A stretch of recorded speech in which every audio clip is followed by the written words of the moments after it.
ವೀಕ್ಷಕರೇ, ಪೊಲೀಸರ ಕೆಲಸ ಏನು ಹೇಳಿ? ಯಾರು ತಪ್ಪು ಮಾಡ್ತಾರೋ ಅವ್ರನ್ನ ದಂಡಿಸಬೇಕಾಗಿರೋದು ಅಥವಾ ಅವ್ರ ತಪ್ಪನ್ನ ಪ್ರೂವ್ ಮಾಡಬೇಕಾಗಿರೋದು, ತಪ್ಪನ್ನ ಕಂಡು ಹಿಡಿಬೇಕಾಗಿರೋದು ಪೊಲೀಸರ ಕರ್ತವ್ಯ. ಆದ್ರೆ ರೇಣುಕಾ ಕೊಲೆ ಕೇಸ್ನಲ್ಲಿ PSI ಒಬ್ರು, ಸ್ವತಃ PSI ಒಬ್ರು ಆರೋಪಿಗಳ ರಕ್ಷಣೆಗೆ ನಿಂತ್ಕೊಂಡ್ಬಿಟ್ಟಿದ್ರು. ಇದಕ್ಕೆ ಬೇಕಾದಷ್ಟು ಕಸರತ್ತು ಮಾಡಿದ್ರು, ಹೆಂಗೆಂಗ್ ತಪ್ಪಿಸ್ಕೊಳ್ಳೋದು ಪ್ಲಾನ್ ಹೇಳ್ಕೊಳಕ್ ಹೊರಟಿದ್ರು. ಹಾಗಾದ್ರೆ ಇಲ್ಲಿ ಆಗಿದ್ದು ಏನು?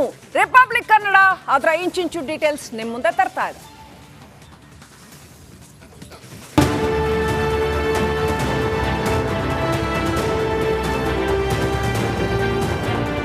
ಕೊಲೆ, ಅದೊಂದು ಕಗ್ಗೊಲೆ.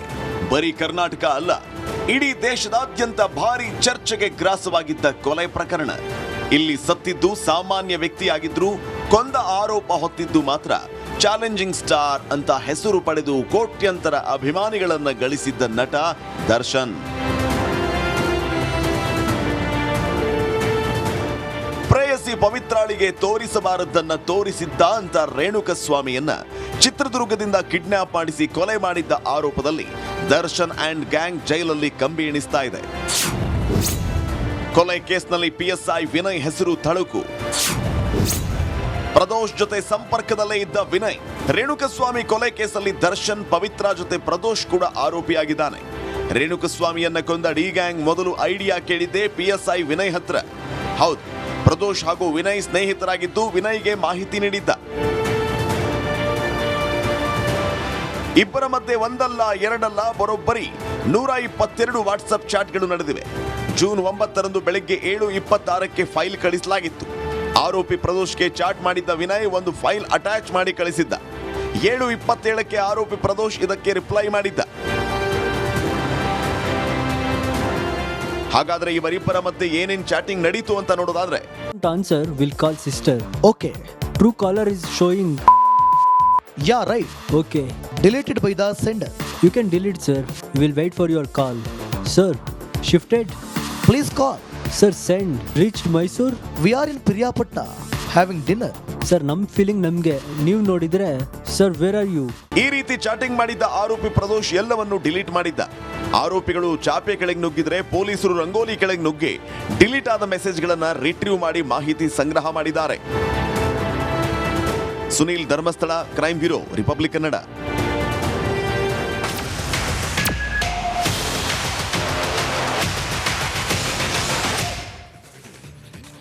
ಈ ಮರ್ಡರ್ ಕೇಸ್ನಲ್ಲಿ ಡಿ ಗ್ಯಾಂಗ್ ಜೈಲು ಪಾಲಾಗಿದ್ದಾಗಿದೆ. ಪೊಲೀಸರು ಚಾರ್ಜ್ ಶೀಟ್ ನ ನೀಟಾಗಿ ಕೋರ್ಟ್ ಮುಂದೆ ಫೈಲ್ ಮಾಡಿದ್ದು ಆಗಿದೆ.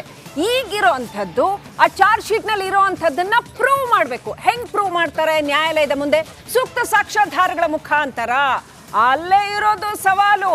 ಇವರ ಕೊಲೆಯ ಮೋಟಿವ್ ಇದೇ ಇತ್ತು, ಕೊಲೆ ಮಾಡೋ ಉದ್ದೇಶ ಇತ್ತು ಅಂತ ಹೆಂಗ್ ಪ್ರೂವ್ ಮಾಡ್ತಾರೆ ಪೊಲೀಸರು ನೋಡಿ.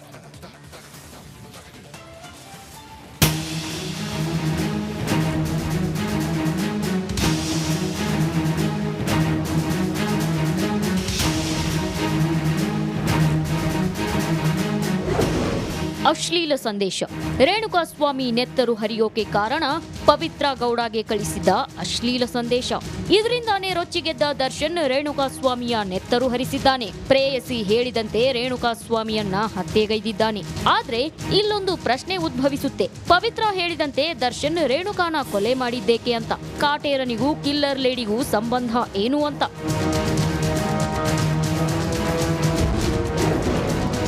ಪವಿತ್ರ ಪೊರ್ಕಿ ಸಂಬಂಧಕ್ಕೆ ಸಿಕ್ಕಿದೆ ಸಾಕ್ಷ್ಯ. ರಿಪಬ್ಲಿಕ್ ಕನ್ನಡದಲ್ಲಿ ಬಿಗ್ ಎಕ್ಸ್ಕ್ಲೂಸಿವ್. ಪೊರ್ಕಿ ಪವಿತ್ರನ ಮದುವೆಯಾಗಿಲ್ಲ. ಹಾಗಾದ್ರೆ ಇವರಿಬ್ಬರ ಸಂಬಂಧ ಏನು? ಇಬ್ಬರ ರಿಲೇಶನ್ಶಿಪ್ಗೆ ಸಾಕ್ಷ್ಯ ಏನು? ಇವರಿಬ್ಬರ ಪ್ರೇಮಾನುಬಂಧವನ್ನ ಹೇಗೆ ಪ್ರೂವ್ ಮಾಡಬೇಕು? ಇದಕ್ಕೂ ಕೂಡ ಪೊಲೀಸರು ಸಾಕ್ಷ್ಯವನ್ನ ಸಂಗ್ರಹಿಸಿದ್ದಾರೆ. ಅದು ಕೂಡ ದರ್ಶನ್ ಕೂದಲು. ಎಸ್, ಪವಿತ್ರ ಗೌಡ ಬೆಡ್ರೂಮ್ನಲ್ಲಿ ದರ್ಶನ್ ಕೂದಲು ಸಿಕ್ಕಿದೆ. RR ನಗರದಲ್ಲಿರೋ ಕಿಲ್ಲರ್ ಲೇಡಿ ಮನೆಯಲ್ಲಿ ಕಾಟೇರನ ಕೂದಲು ಪತ್ತೆಯಾಗಿದೆ. ಪೊಲೀಸರು ಪವಿತ್ರ ಮನೆಯಲ್ಲಿ ಸಿಕ್ಕ ಕೂದಲನ್ನೇ ಅವರಿಬ್ಬರ ನಡುವಿನ ಸಂಬಂಧಕ್ಕೆ ಸಾಕ್ಷ್ಯವಾಗಿ ಕಲೆಕ್ಟ್ ಮಾಡಿದ್ದಾರೆ. ಆ ಕೂದಲು ದರ್ಶನ್ನದ್ದೇ ಅನ್ನೋದಕ್ಕೆ ಒಂದು ವರದಿಯನ್ನು ರೆಡಿ ಮಾಡಿದ್ದಾರೆ.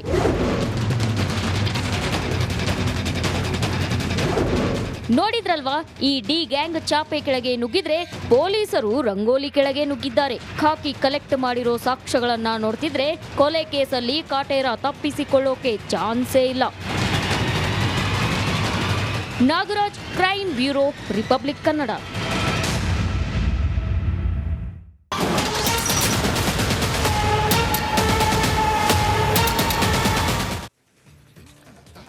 ಪೊಲೀಸರು ಸಲ್ಲಿಸಿರ್ತಕ್ಕಂಥ ಚಾರ್ಜ್ ಶೀಟ್ ಏನಿದೆಯಲ್ಲ, ಆ ಚಾರ್ಜ್ ಶೀಟ್ ಸಾಕಷ್ಟು ಸತ್ಯಗಳನ್ನ ಬಯಲಿಗಿಳಿತು.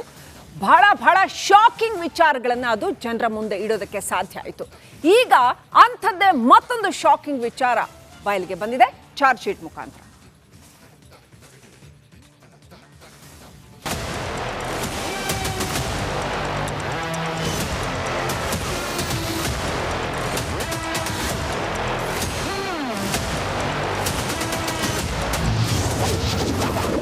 ಲಿಪ್ಸ್ಟಿಕ್ ರಾಣಿಯ ಮನೆಯಲ್ಲಿ ದರ್ಶನ್ ಗಿಫ್ಟ್.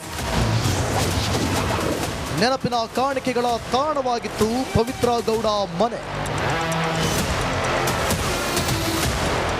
ರೇಣುಕಾಸ್ವಾಮಿ ಕೊಲೆ ಮಾಡಿ ಜೈಲು ಸೇರಿರೋ ದರ್ಶನ್ಗೆ ಚಾರ್ಜ್ ಶೀಟ್ ಶಾಕ್ ಕೊಟ್ಟಿದೆ. ಪೊಲೀಸರು ಇಂಚಿಂಚು ಡೀಟೇಲ್ಸ್ನ ಬರೋಬ್ಬರಿ 3991 ಪುಟಗಳ ಚಾರ್ಜ್ ಶೀಟ್ನಲ್ಲಿ ದಾಖಲು ಮಾಡಿದ್ದಾರೆ. ಇದರಲ್ಲಿ ಪೊರ್ಕಿ ಹಾಗೂ ಲಿಪ್ಸ್ಟಿಕ್ ರಾಣಿ ಪವಿತ್ರ ನಡುವಿನ ಪ್ರತಿ ಒಂದು ಅಂಶವನ್ನು ನಮೂದು ಮಾಡಿದ್ದಾರೆ ಪೊಲೀಸರು. ಲಿವಿಂಗ್ ರಿಲೇಶನ್ಶಿಪ್ನಲ್ಲಿ ಇದ್ವಿ ಎಂದು ದರ್ಶನ್ ಹಾಗೂ ಪವಿತ್ರ ಗೌಡ ಖುದ್ದಾಗಿ ಹೇಳಿರುವ ಹೇಳಿಕೆಯನ್ನ ಚಾರ್ಜ್ ಶೀಟ್ನಲ್ಲಿ ತಿಳಿಸಲಾಗಿದೆ. ಈಗ ಇದೇ ಚಾರ್ಜ್ ಶೀಟ್ನಲ್ಲಿ ಸ್ವಾರಸ್ಯಕರ ಅಂಶ ಬಯಲಾಗಿದೆ.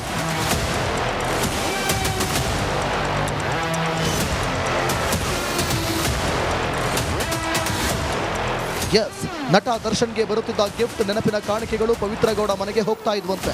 ಮೆಜೆಸ್ಟಿಕ್ ಚಿತ್ರದ 20ನೇ ವರ್ಷದ ನೆನಪಿನ ಕಾಣಿಕೆ, ಕಾಟೇರ ಚಿತ್ರದ 50ನೇ ದಿನದ ನೆನಪಿನ ಕಾಣಿಕೆ ಹಾಗೂ ಇನ್ನಿತರ ಗಿಫ್ಟ್ಗಳು ಪವಿತ್ರ ಗೌಡ ಮನೆಯಲ್ಲಿ ಪತ್ತೆಯಾಗಿವೆ.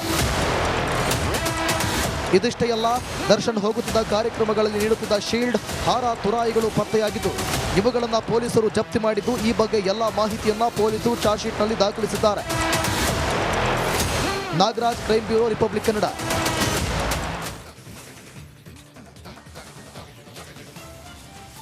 ಮಾಧ್ಯಮಗಳು ದರ್ಶನ್ ವಿರುದ್ಧ ಜಿದ್ದಿಗೆ ಬಿದ್ದಿದ್ದಾರೆ. ದರ್ಶನ್ ಅನ್ನ ಮೀಡಿಯಾಗಳು ಟಾರ್ಗೆಟ್ ಮಾಡ್ತಾ ಇದ್ದಾರೆ. ಹೀಗಂತ ಯಾರು ಹೇಳ್ತಾ ಇದ್ದಾರೆ? ನಿರ್ಮಾಪಕ ಕೆ ಮಂಜು ಹೇಳ್ತಾ ಇದ್ದಾರಂತ. ಈ ತರ ದರ್ಶನ್ ಅವರನ್ನ ಬೆಂಬಲಿಸಿ ನಿರ್ಮಾಪಕ ಕೆ ಮಂಜು ಮಾತನಾಡಿರ್ತಕ್ಕಂಥದ್ದು. ಆರೋಪಿ ದರ್ಶನ್ಗೆ ಜಾಮೀನು ಸಿಗುತ್ತೆ, ಆದ್ರೆ ಮಾಧ್ಯಮಗಳು ಟಾರ್ಗೆಟ್ ಮಾಡಿದ್ದಾವೆ ಅಂತ ಕೆ ಮಂಜು ಹೇಳ್ತಾ ಇದ್ದಾರೆ. ಕನ್ನಡ ಚಿತ್ರರಂಗಕ್ಕೆ ದರ್ಶನ್ ಆಸ್ತಿ ಅಂತ ಹೇಳ್ತೀನಿ ಅಂತ ಹೇಳಿದ್ದಾರೆ. ಪುನೀತ್ ಅವ್ರನ್ನ ಕಳ್ಕೊಂಡ್ಬಿಟ್ಟಿದ್ದೀವಿ ಅಂತ ರಿಪಬ್ಲಿಕ್ ಕನ್ನಡಕ್ಕೆ ಕೆ ಮಂಜು ಪ್ರತಿಕ್ರಿಯೆ ಕೊಟ್ಟಿದ್ದಾರೆ. ಶೀಟ್ ಆ್ಯಕ್ಚುಲಿ ಕಾನೂನು ಪ್ರಕಾರ ಅದಕ್ಕೆ ಸರ್ 90 ದಿನ ಒಳಗಾಗಬೇಕು. ಅದನ್ನು ನಮ್ಮ ಅಧಿಕಾರಿಗಳು ಮಾಡಿದ್ದಾರೆ. 90 ದಿನ ಮೇಲೆ ಅವ್ರು ಬೇಲ್ ಅಪ್ಲೈ ಮಾಡಬೇಕು, ಮಾಡ್ತಾರೆ. ಅವ್ರ ಮನೆಯವ್ರಿಗೆ ಗೊತ್ತಿದೆ ಏನು ಯಾವ ರೀತಿ ಹುಡುಕೋದ್ರೆ. ಯಾಕೆಂದರೆ ಈ ಥರ ಕೇಸ್ಗಳು ಎಷ್ಟಾಗಿದೆ. ಈ ದರ್ಶನ್ ಒಂದೇನೆ ಫಸ್ಟ್ ಟೈಮ್ ಕೇಸ್ ಅದು ಇಲ್ಲ. ಈ ಥರ ಇನ್ನೂ ಇದಕ್ಕಿಂತ ತುಂಬ ಇನ್ನೂ ಬೇರೆ ಇದೆ. ಅದು ದರ್ಶನ್ ಯಾಕೆ ಟಾರ್ಗೆಟ್ ತುಂಬ ಹೈಲೈಟ್ ಆಗಿರುತ್ತೆ. ಒಬ್ಬ ನಟ, ಒಬ್ಬ ಸೆಲೆಬ್ರಿಟಿ ಅಂತ. ಅವನು ಮನುಷ್ಯನೇ, ಅವನು ಮಾಡಿದ್ದನ್ನು ಬಿಟ್ಟು ನಾವು ಯಾರಿಲ್ಲ. ನ್ಯಾಯಾಲಯಕ್ಕೆ ಮಾತ್ರ ಗೊತ್ತಾಗುತ್ತದೆ. ಅದನ್ನು ನಾವು ಕೆಲವು ಮಾಧ್ಯಮದವರಾಗ್ಬೋದು,